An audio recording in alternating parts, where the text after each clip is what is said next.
Welcome to OCR on the Ground, a practical web series made to help the new practitioner and returning recipient administer grant-funded projects.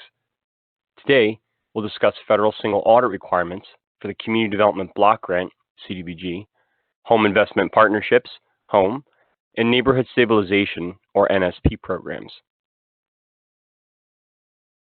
A quick disclaimer. This presentation is designed to be short and concise.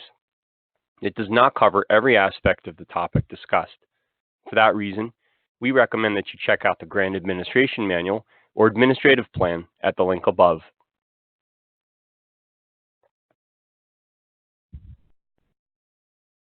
This is Form 9-1, or Federal Assistance Expenditure Form, referred to as an FAE.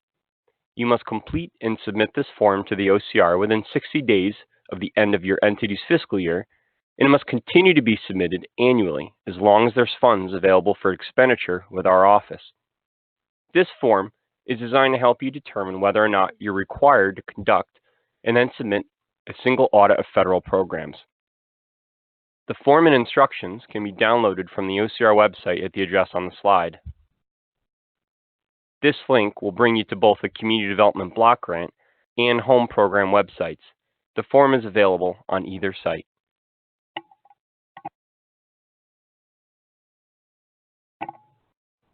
At the top of the form, write in the name of the recipient of the funds. Then, in the table below, for each program, list out total expenditures and then disbursements during the last fiscal year. For this part of the form, start by adding in the fiscal year for which you're reporting. For this example, we'll assume a fiscal year that follows the calendar year. Then, enter in the recipient name. Next, check the appropriate box based on total federal expenditures for the year. It's important to remember to count all federal sources, not just those from HCR. This could include, but is not limited to, U.S. Department of Transportation, Department of Justice, or the EPA, to name just a few. We'll check the first box, indicating that the amount expended from all sources was at least $750,000. Notice that because this triggers a single audit requirement, you must also provide the anticipated date that the audit will be submitted. If required, the recipient must submit the single audit no later than 9 months after the end of the fiscal year. For this example, the completed single audit must be submitted no later than September 30th, 2020.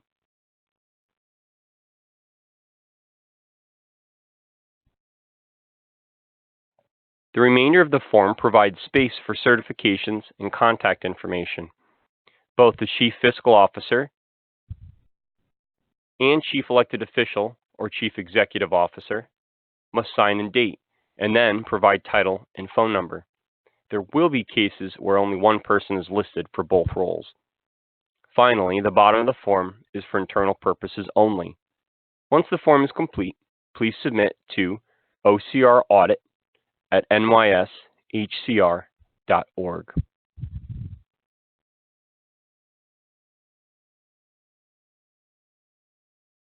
Continuing with our last example, you've now determined that you're required to complete a single audit. Recipients must then retain third-party professional services to prepare the audit.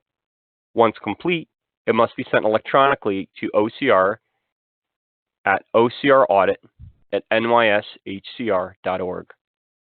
At the same time, you must also upload it to the Federal Audit Clearinghouse at the website listed on the slide. Click on Submit an Audit at the top of the page and follow the prompts. Once OCR receives your audit, we review for the following: that the audit's not simply a financial statement audit, that it includes the OCR awarded grant or grants, that the correct CFDA number is used for each grant, that the amount on the Schedule of Expenditures of Federal Awards, or SEFA, matches the amount OCR has on record as having been expended by the recipient during the same time period. If the amount does not match, the recipient must provide written explanation.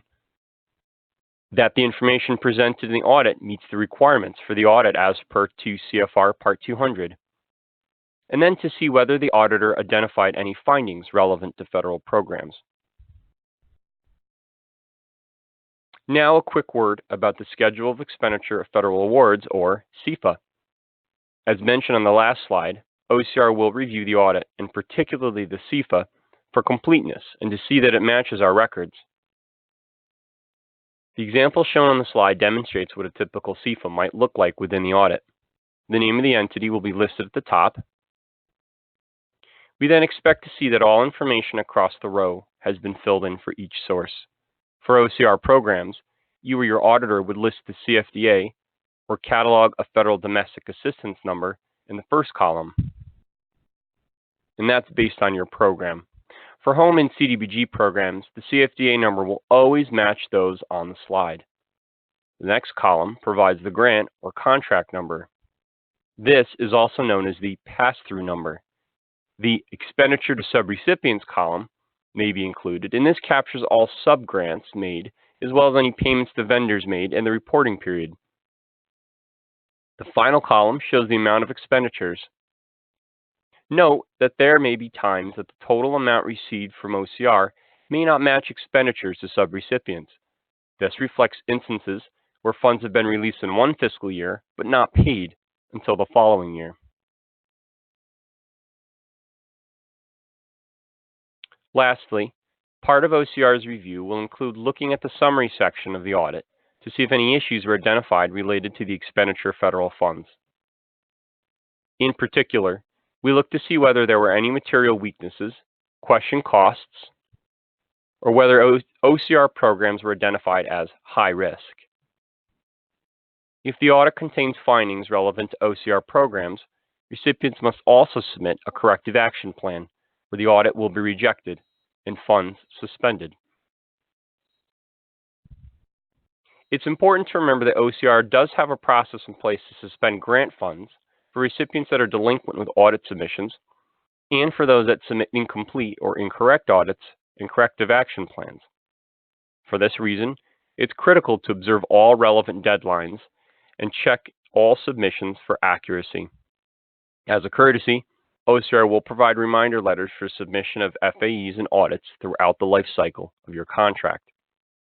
Please note that the recipient can use grant funds to pay for the preparation of a single audit only at a proportion equal to the OCR share of the total federal expenditures. Finally, all materials must be sent via email to ocraudit@nyshcr.org. Thank you for your time today. If you have any further questions, you can send them to ocraudit@nyshcr.org, or you can call us at 518-474-2057. You can also visit the OCR website at the links on the slide.